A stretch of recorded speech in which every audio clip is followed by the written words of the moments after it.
बिहार की सियासत में हलचल के बीच राष्ट्रीय जनता दल के अल्पसंख्यक प्रकोष्ठ ने 11 अप्रैल को पटना के श्री कृष्ण मेमोरियल हॉल में तेजस्वी यादव के अभिनंदन समारोह का आयोजन किया है। वरिष्ठ नेता भोला यादव ने कहा कि इस कार्यक्रम से कार्यकर्ताओं में नई ऊर्जा का संचार होगा। वहीं प्रकोष्ठ के राष्ट्रीय अध्यक्ष अली अशरफ फातमी ने कहा कि अल्पसंख्यक समाज का भरोसा इंडिया गठबंधन पर रहा है और तेजस्वी यादव से बड़ी उम्मीदें हैं। उन्होंने वर्तमान हालात पर चिंता जताते हुए कहा कि अल्पसंख्यकों के प्रति रवैया बदल रहा है और भविष्य को लेकर आशंकाएं बनी हुई हैं। अच्छा, पता नहीं, आपको मालूम है, मुझे नहीं मालूम।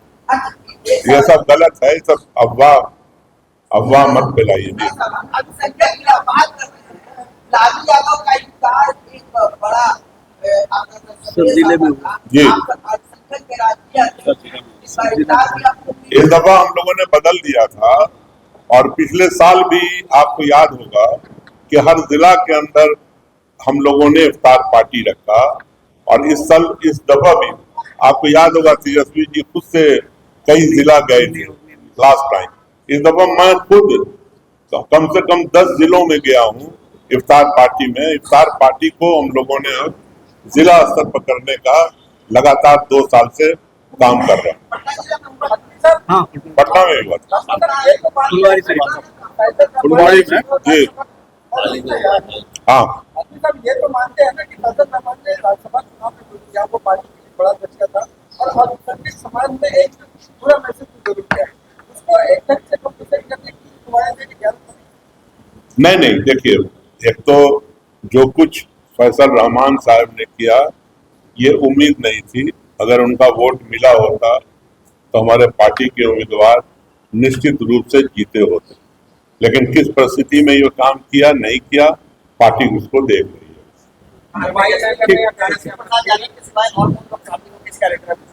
तेजस्वी यादव जी तो निश्चित रूप से इसमें ज्यादातर हमारे अल्पसंख्यक के लीडर जो भी बिहार के अंदर हैं हम सबको हम ठीक उसी तरह से है। आपने नॉवेल पढ़ी होगी जूलियस सीजर की, रोम का जो बादशाह होता था उसको किसी और ने नहीं बल्कि उनके कलीग ही ने मारने का काम किया था और उनके जो सेनेटर होते थे उस जमाने के उन्हीं लोगों ने साजिश करके मारने का काम किया और वही साजिश आज भूजा पार्टी वाले नीतीश कुमार जी के और उसके पार्टी के साथ कर रहे हैं।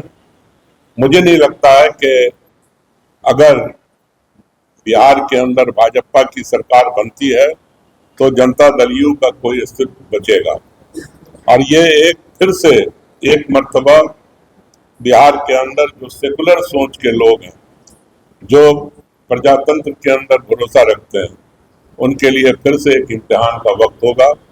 इसलिए कि भूजा पार्टी ने तो उनको इस जगह पे पहुंचा दिया है कि जहां से अब उनका हाल पहले जमाने में आप समझते हैं कि जब सत्ता परिवर्तन होता था तो तलवार से होता था, अब सियासत से होता है और ब्रूटस आज कोई और नहीं वही भूजा पार्टी के लोग हैं जो नीतीश जी को आज